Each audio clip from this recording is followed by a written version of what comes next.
اللهم إني وكلتك أمري فأنت خير وكيل، ودبر لي أمري فإني لا أحسن التدبير.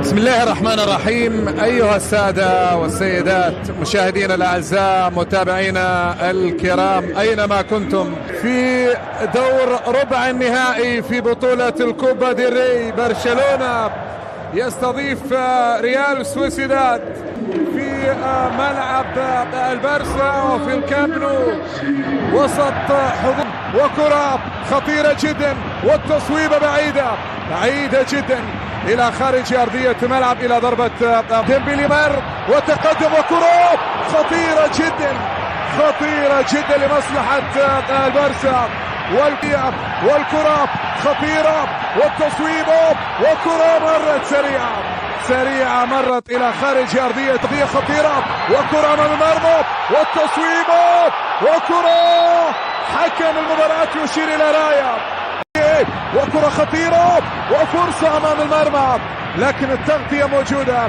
مرة أخرى، ما زال مرور وكرة الله،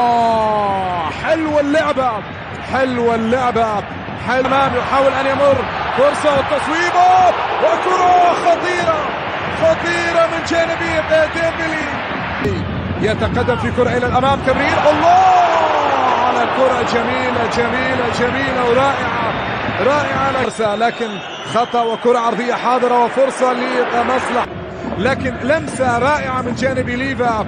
جافي كان متقدما وكان في موقف متسلل، ممتازة لكوندي، ماركوندي خطيرة أمام المرمى من جانب كوندي، ممتازة وانطلاقة سريعة وفرصة لديمبلي، هدف أول، ممتازة وانطلاقة سريعة وفرصة لديمبلي، هدف أول.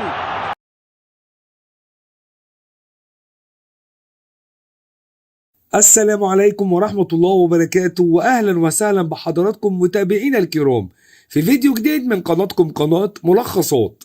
بإذن الله في فيديو النهاردة هنتعرف مع بعض على موعد المباراة المرتقبة بين نوتنغهام فورست وليدز يونايتد، وذلك في بطولة الدوري الإنجليزي، وكمان هنتعرف مع بعض على القنوات الناقلة للمباراة وإحصاءات المواجهات بين الفريقين.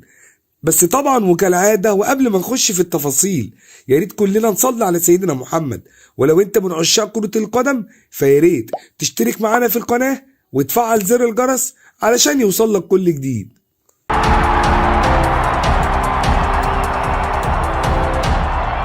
ينتظر عشاق كرة القدم المباراة المرتقبة بين نوتنغهام فورست وليدز يونايتد، وذلك في بطولة الدوري الإنجليزي، ويحتضن استاد سيتي جراوند هذه المواجهة، وذلك بإذن الله في يوم الأحد الموافق 5 فبراير في تمام الساعة 3 مساء بتوقيت تونس، 4 مساء بتوقيت القاهرة، 5 مساء بتوقيت مكة، 6 مساء بتوقيت أبو ظبي، وتنقل المباراة عبر قنوات بي إن سبورتس. وكانت إحصاءات المواجهات بين الفريقين في آخر 5 مباريات هي كالتالي: فاز نوتنغهام في مباراتين وتعادلوا في 3 مباريات، وكانت أعلى نتيجة بينهم هي 4-2 لصالح نوتنغهام.